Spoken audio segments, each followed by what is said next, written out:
sebagai tempat penyimpanan senjata atau dinamakan ruang amunisi. Nah, cuman deh, yang pertama ini disengajalah digunakan benda yang aslinya. Betul, udah bisa baca? Apa yang tertulis di atas? Jadi yang Bapak bilang ruang amunisi, ini yang aslinya, ini memang disengaja digunakan yang aslinya bagi benda.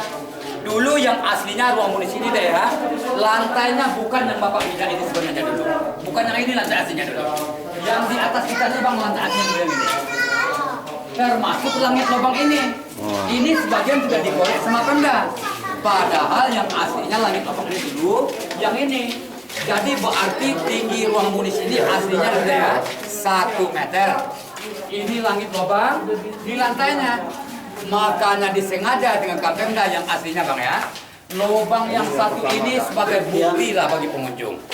Kalau adek sama abang melihat batasnya kan cuma sampai di sana, kan kayaknya ada mentok.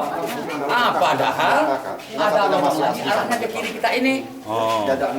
Waktu Bapak menjelaskan di peta tadi kan 2 jalur jalannya. Ini satu, yang depan sana satu lagi. Yang Bapak bilang jumlah lubang ini 21. Yang ininya ya. Miring-miring ini di bang semuanya jumlahnya 21. Betul. Yang sudah mulai direnov oleh Pemda, mulai yang nomor 2 sampai yang nomor 6 terakhir, sudah mulai renovasi. Bagaimana adiknya bergambar dulu nggak di sini? Ya, sini sekali ya, kita ambil yang bacaan ruang di atas. Sudah bilang. Ayo, Ya, oke. halo. Jadi seperti ini ada di dalamnya ya. Kalau dulu lubang ini rendah sekali, malah 1 meter yang aslinya. Rendah sekali dulu deh. Cuman ini sebagian udah dikorek sama Pemda. Yang sudah mulai direnovasi, contohnya seperti ini. Mulai yang nomor 2 ini bang ya, sampai yang nomor 6 terakhir. Itu sudah mulai direnovasi. Soalnya nanti bagi Pemda, Jangan. tiap lubangnya akan Susah. direnovasi satu persatu nanti kan. Yo, udah papa dulu, ayo. Waktu zaman Jepang dulu ya, ini berat. umumnya di sebelah Nggak kanan bisa ini dilepas lagi. pasti ada tertulis ruang amunisi. Oke, kita ada di lubang Jepang. Itu tadi ruang amunisi. Ini juga ruang amunisi. Kalau yang nomor 2 ini kan Bapak bilang ada ini kan ada 6 sebelah kanan. Ya. Ini kan baru yang nomor 2. Yang nomor 2 ini kan lantainya udah dilapis dengan semen. Di dalam baru didirikan kursi-kursi. Di ujungnya ada 1 buah mini pentas. Tempat inilah nanti rencana Pemda mau dibikin mini teater. Mini teater ini khusus tempat pemutaran film dokumenter namanya. Jadi bagaimana cara Romusa itu dulu disiksa Jepang bikin lubang ini, setelah tempat kita ini selesai direnovasi, baru diaktifkan satu persatu. Pak Made, maksudnya kita Bapak ngerti? Kecuali deh yang di sebelah kiri. Kalau yang di sebelah kiri kita ini, lubang ini tembusnya ke jurang ini Kak. Itu kan ada cahaya dari luar. Dari cahaya itu dalamnya ke dasar sungai mencapai 30 km. Malah tanah yang di luarnya miring. Bisa kita pegang akar kayu Kak sampai ke dasar sungai. Dulu deh ya, Bapak dapat informasi, waktu zaman Jepang dulu, lubang ini digunakan Jepang sebagai tempat pelarian. Waktu lubang ini dikepung oleh tentara. Ibu, silakan Bu. Ini kalau itu amunisi, ini ruangan apa? Ini Bang, kalau yang ini bekas pelarian bagi Jepang. Ini temannya ke jurang ini Bang. Itu makanya di sini tertulis deh jalur evakuasi bagi Jepang. Kecuali yang di sebelah kanan. Kalau yang di sebelah kanan kita ini kan masih bacaan ruang amunisi. Ini bekas ruang amunisi yang nomor 3. Dengar ceritanya ya. Bekas ruang amunisi yang nomor 3 inilah rencana Pemda nanti mau dibikin namanya ruang market. Bukan market. Yang Bapak maksud ruang market macam kayak miniatur kota Bukit Tinggi. Di dalam ruangan ini ada dilihat nanti di mana ujung-ujung kota Bukit Tinggi. Ini ada bacaan ruang amunisi yang di atas kita ini. Jadi semua lubang ini akan difungsikan nanti bagi Pemda. Tapi deh ya, waktu zaman penjajahan Jepang dulu, umumnya di sebelah kanan kita ini pasti ada tertulis ruang amunisi kan? Tapi bagi Pemda akan dia gunakan. Ini satu lagi Kak, yang nomor 4 ini. Nanti rencana Pemda ini mau dibikin museum. Makanya lokasi ini mau dibikin museum Bang ya. Dulu sebelum dikunjungi lubang ini, tanahnya kan tinggi yang pertama abang lihat tadi. Waktu orang membongkar tanahnya dulu keluar Kak, itu dulu kami membuktikan bang, 3 macam senjata yang dikeluarkan dari sini. Pertama dulu dikeluarkan tuh namanya granat genggam, akar lipat, 2 senapan mesin yang dikeluarkan dari sini. Benda-benda itu buat sementara dititiplah di museum yang ada pesawat di atas tadi. Nanti setelah ini selesai direnov, dikembalikan ke tempatnya semula. Oh, bisa lihat lah jadinya ya. Nanti baru satu-satu lorong ini beda-beda nanti akan dilihat. Ya deh, masih baca ruang amunisi. Yang nomor 5 sama yang nomor 6 terakhir. Iya itu kan masih jalan, Bapak bilang tadi.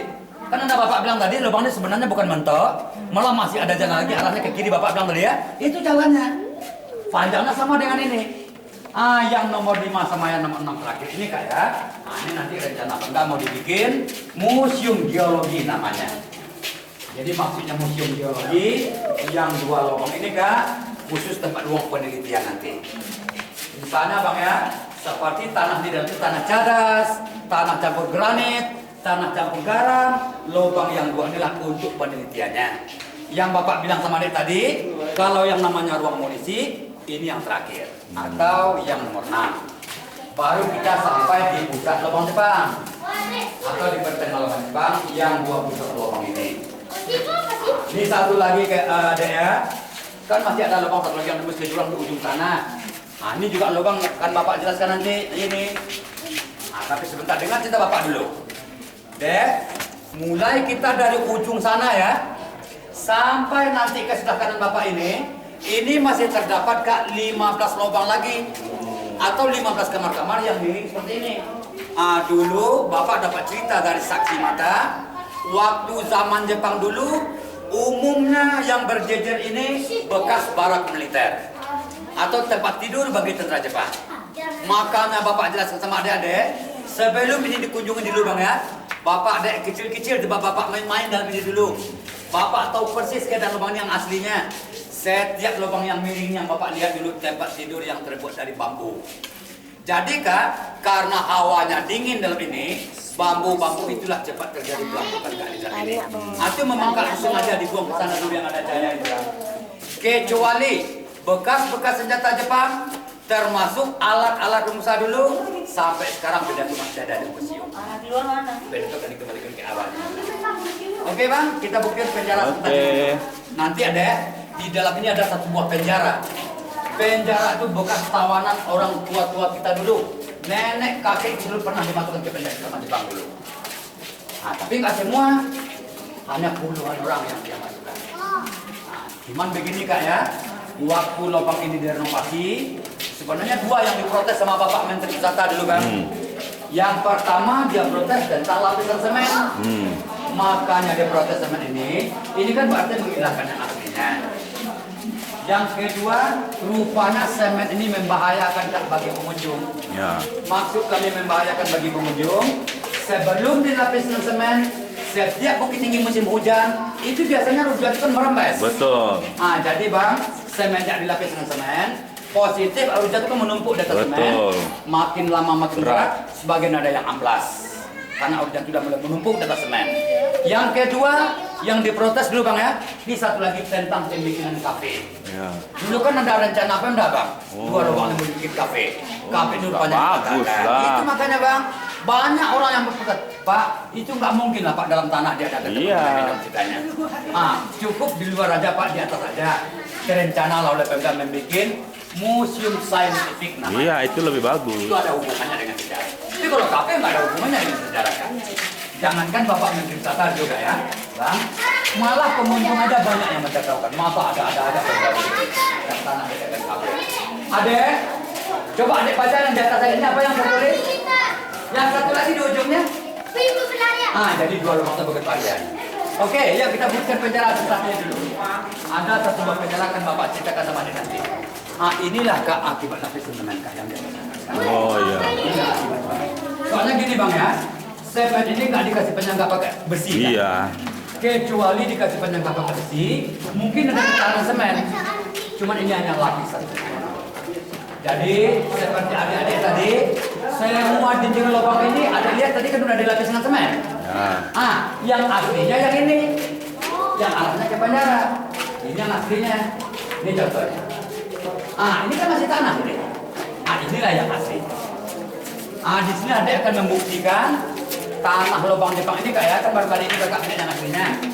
Ya sebentar dulu. Sini, wait. Rupanya tanah lubang Jepang ini kak 20% mengandung batu intan. 80% dinamakan batu cadas bercampur batu granit. Rupanya kak ya, batu intan ini, granit ini makin kena air makin padat. Sayang pak, dindingnya dilapis dengan semen. Itu cerita orang ahli geologi sama kami dulu bang. Buktinya tanah ini mengandung batu intan. Coba kakak geser ke mama ini. Ini kan, yang dekatnya cuma kakak berdirinya di sini. Coba mulai dibuktikan ini.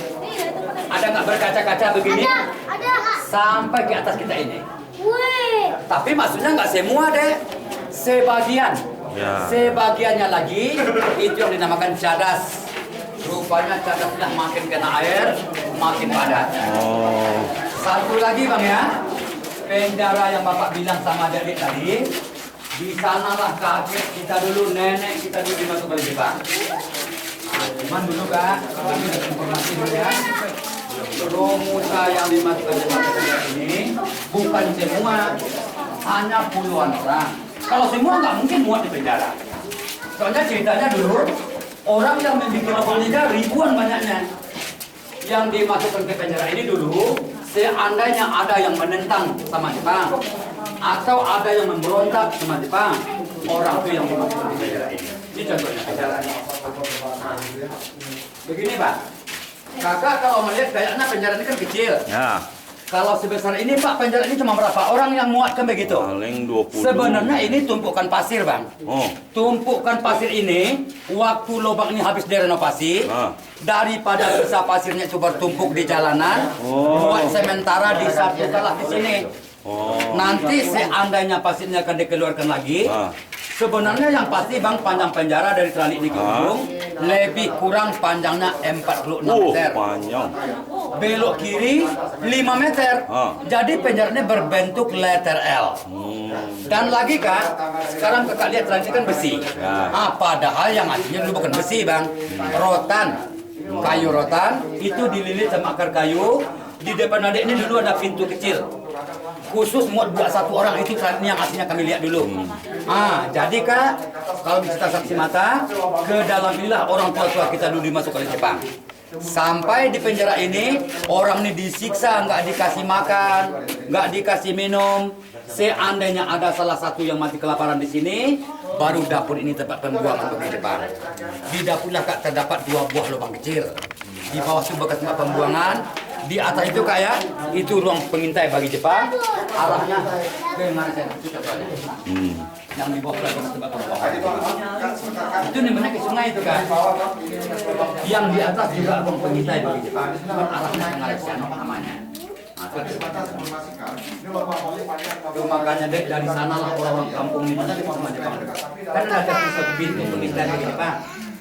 Dia bukan ke kota itu lagi, Malaysiano namanya. Dari sinilah ceritanya dulu kak, orang-orang kampung ini sama Jepang.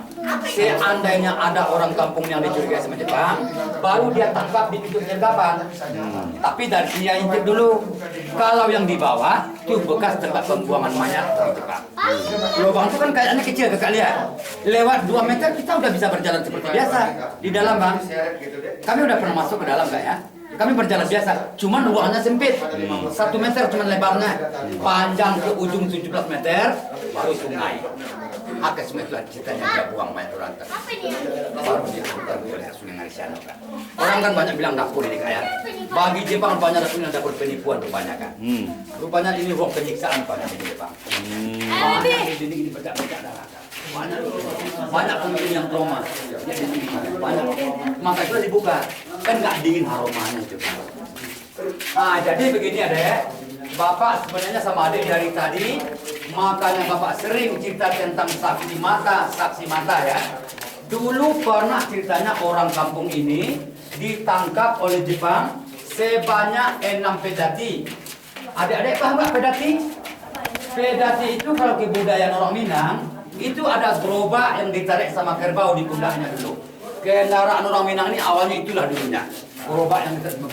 Jadi berarti satu pedati itu dulu satu orang. Setelah diintip sama Jepang dari lubang kecil tadi, 6 orang Kak, orang kampung ditangkap sama Jepang di sini. Namanya pintu penyergapan. Orang yang ditangkap di pintu penyergapan ini dimasukkanlah ke penjara ini, ceritanya dulu selama 4 hari. Jadi Bang, selama 4 hari 4 malam gak dikasih makan minum. Rupanya ada satu orang yang pura mati. Yang pura mati inilah tahun 2001 dulu Bang, sempat saya jawab sama kami orangnya. Pernah bapak itu Kak dibawa ke sini dulu pakai kursi dorong, dikawal sama Pemda, diiringi sama orang perwisata. Cuman kami pemandu ini Bang hanya pendengar gak jaganya dulu. Tapi Bang ya, waktu bapak saksi mata itu dibawa ke lubang ini, dia nggak mau masuk ruangan dapur itu dulu Kak. Rupanya dia trauma lihat lubang pembuangan itu. Ini deh kafe yang bapak jelaskan tadi depan tadi. Inilah kafe yang dibatalkan bapak bilang tadi. Kita kan lihatnya di sana. Iya. Jadi mana saling tembus. Iya. Jadi bapak itu yang menceritakan sama kami Kak. Kami lihat waktu dia masuk ke lubang ini Bang ya, muka bapak itu cacat sebelah Kak. Orang itu yang ditanya, Pak ini maaf, kami mau tanya sama bapak. Yang pertama kami tanyakan sama bapak, dulunya muka bapak ini kena apa? Saya dihantam nak dengan ekor pistol oleh tentara Jepang nak ditanya. Kami lihat di bapak itu bekas patah dulu Kak. Mukanya robek seperti sini. Malah bapak ini ditanya lagi. Terus tangan bapak ini, kuku saya ini dicabut dulu nak. So saya ini dipaksa menunjukkan kemana larinya pejuang Bukit Tinggi. Sayangnya satu Bang, yang tanya sama bapak ini bukan orang Jepang. Rupanya masih orang kita yang tanya. Orang kita lah rupanya yang berpaling sama Jepang. Kan itu yang dinamakan pengkhianat. Dia yang menjadikan negara ini. Bang, sebentar dulu Bang ya. Dek, lubang ini yang bapak bilang sama Dek tadi yang ada hubungannya dengan ruang pengintai di dapur tadi. Jadi orang kampung ini setelah dia intip dari lubang kita tadi, seandainya ada orang kampung yang dicurigai sama Jepang, baru dari sini dia ambil. Dia rampas, dia sergap hasil panen orang kampung. Di sana, sebelah sana jalan rupanya? Udah jalan itu Bang, udah jalan besar. Itu makanya di atas awannya ada bacanya pintu penyergapan. Iya. Jadi pintunya yang ada kaitannya dengan lubang. Ini adalah pintu penyergapan. Jadi begini Kak, bilang bapak ini, karena saya ini nggak tahan kena siksaan, saya ini pingsan. Waktu saya pingsan, mungkin dikira Jepang saya ini udah mati, karena saya ini udah berlumuran darah. Saya juga dibuang nak melewati lubang kecil tadi, itulah ceritanya sama kami. Jadi sampai saya di luar, saya sadar merasakan air sungai dingin, saya terbangun. Ternyata nak saya sudah di luar lubang ini. Saya usahakan anak melarikan diri, malah saya lapor sama TKR namanya kan, Tentara Keamanan Rakyat. Jadi Bang, karena fasilitas tentara Jepang sebanyak 132 orang mengawal lubang ini, rupanya TKR ini minta bantuan sama tentara sekutu. Sebelum dikepung sekutu lubang ini, menurut ceritanya dulu Bang ya, negara Jepang dihancurkan sekutu dulu, namanya Hiroshima. Besok harinya dibom sama bom atom Nagasaki. Di mana-mana Jepang berkuasa, di sanalah kitanya dia langsung angkat bendera putih. Langsung aku kalah, termasuk di Bukit Tinggi. Jadi kami ini Kak ya, makanya banyak sedikitnya tahu tentang sejarah lubang ini. Sebenarnya kita saksi mata itulah Bang yang kami sampaikan. Sayang Bang, saksi mata yang kami jelaskan tadi, dulu dia meninggalnya tahun 2004. Setelah berumur 86 tahun. Kita orang malah dia dimakamkan di pemakaman pahlawan. Dianggap bapak sebagai pejuang. Kok dialah satu-satunya yang membocor ke rahasia Jepang ceritanya. Ini satu lagi Kak ya. Kakak mengira tadi Jepang ini pertama menggali lubang tangga yang kakak turin tadi. Bukan dari sana Bang sebenarnya Bang. Padahal Jepang itu awal dia bikin lubang ini dari sini. Karena ada pintu nomor 10 kami bilang Abang di peta tadi. Nah ini dia. Dari sinilah pertama digali dulu Kak awalnya lubang ini. Baru ke barat militer, terus ke ruang amunisi, terakhir baru tangga yang kakak turin tadi. Jadi tangga yang Abang turin tadi, makanya kami bilang awalnya sebesar ban mobil, sebenarnya bagi Jepang lubang itu khusus ruang pengintai ke kota dulu. Padahal dari sini pertama dia gali. Yang tembus ke Janggadang sama Benteng Perdeka lubang ini yang berujung, tapi belum dibuka untuk pengunjung Bang. Sebabnya tempat kita ini keadaannya baru 80%. Kalau sudah lengkap yang direncanakan Pemda tadi, Udah selesai mini teater, lorong market, lorong patung, museum, baru dibuka yang tembus ke jam gadang sama benteng. Siapapun nanti yang berminat masuk dari sini tembus ke jam gadang harus menggunakan tabung oksigen. Karena memang ada udara. Jauh kan. Ah, gini kakak ya, Bang. Kalau misalnya abang keluarnya di sini nanti, ini kan udah ke jalan raya. Kalau abang mau kembali misalnya ke taman, daripada ada di capek di tangga, kalau abang mau, ambil ojek satu di mobil abang di atas, atau ada yang bawa mobil abang? Enggak. Abang ini yang bawa. Kalau abang mau, kalau mau jalan kaki kembali ke taman juga boleh. Kita beli atas lagi ya? Kita masih ada tangga. Kita beli atas lagi atau keluar sini ya Bang? Sebelum tangga itu ada rata. Ini pintu utama Jepang itu maksudnya jalan raya. Dinamakan pintu utama Jepang di aktivitas dan Raja Jepang itu keluar masuk di sini Santai-santai. pada malam hari ya, bukan di atas Berarti tangga tadi. ini sudah ada market Pintu penyertai ya, itu. perencanaannya ya. Bisa aja. Saya jadi pintu keluar ini, maksudnya jalan raya di samping jalan raya. Kita beli atas Bang. Oke, kita lihat depannya dulu. Ya. Cuman begini kan, Nah, kami di sini Bang ya, walaupun kami di selaku pemandu ya, ya. sebenarnya kami ini belum tahu semua Bang tentang sejarah. Nah. Masih ada dua lagi Bang yang belum kami ketahui tentang sejarah lubang Oh, ini. apa itu? Yang pertama yang belum kami ketahui, kemana dia buang bekas galian tanah ini. Sampai Oh, sekarang ya, masih ya, bertanya. ya. Kan pasti banyak ini kan? Bayangkan Bang ya, 1 meter aja kita gali tanah kan, udah tinggi ini baru 1 meter. Ya. Bayangkan sama abang yang bang klinik kita ini. Betul, betul. Berapa juta kubik tanahnya?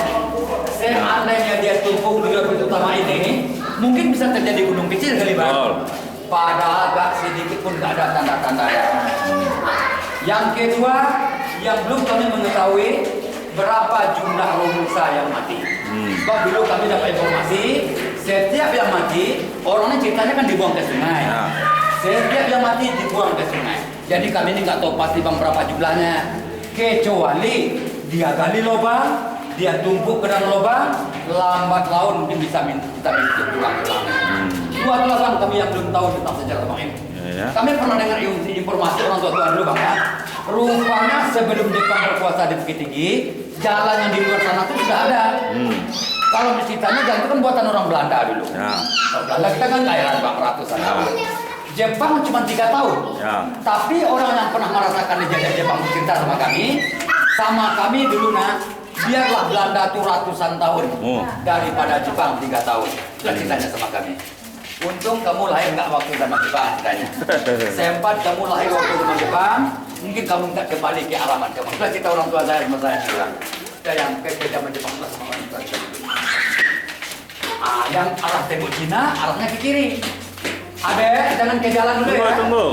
Jangan ke jalan dulu ya, mobilnya kencang-kencang, hati-hati. Jangan ke jalan dulu. Sudah jalan besar dulunya sudah. Ini. Biasanya Bang, orang yang keluarnya di sini biasanya kan mobilnya jemput. Ya. Di sini. Itu biasanya. Nah, nanti kita jalan santai-santai aja. Bang, tangga yang kami bilang sama abang tadi. Di sebelah kanan kita ini Bang, ini kan ada tangga ini. Ya, ke atas ya. Ya ini kan, ini yang kami bilang Bang tadi. Ini paling pokoknya nanti abang terakhir tangga belok ke kanan itu udah nyampe ke taman. Oh. Belok ke kanan udah nyampe ke taman kan. Karena bukit ini musim hujan, jalannya nggak sedikit hati-hati aja kak ya. Pelan-pelan aja. Cuman kagak tugas kami, kagak sampai di sini. Kami mangkal lagi kami di sini kan. Mana tuh ada juga tamu yang ingin masuk, nggak tahu arah jalan. Jangan ke jalan dulu ya. Jangan. Ini Bang. Di sini. Nah, contohnya kami jelaskan ya.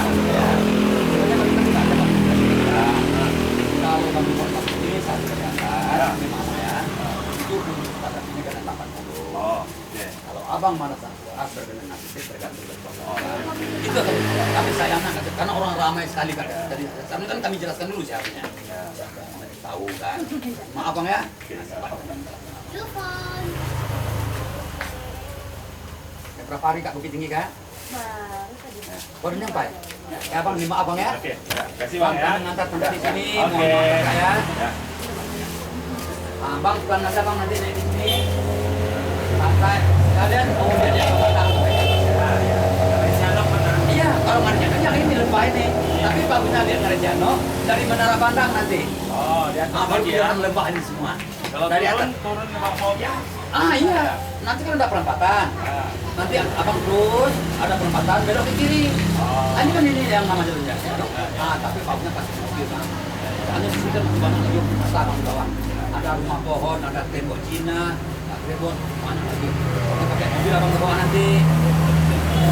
Oke, kasih bang ya. Mana dia di sini? Ada.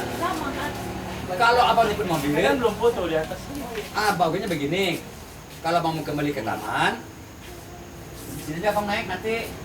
Kalau belum ambil gambar sama di taman, kita abang mau langsung ngambil mobil, cepatnya pakai ojek, cepat waktu. Solusinya. Ya.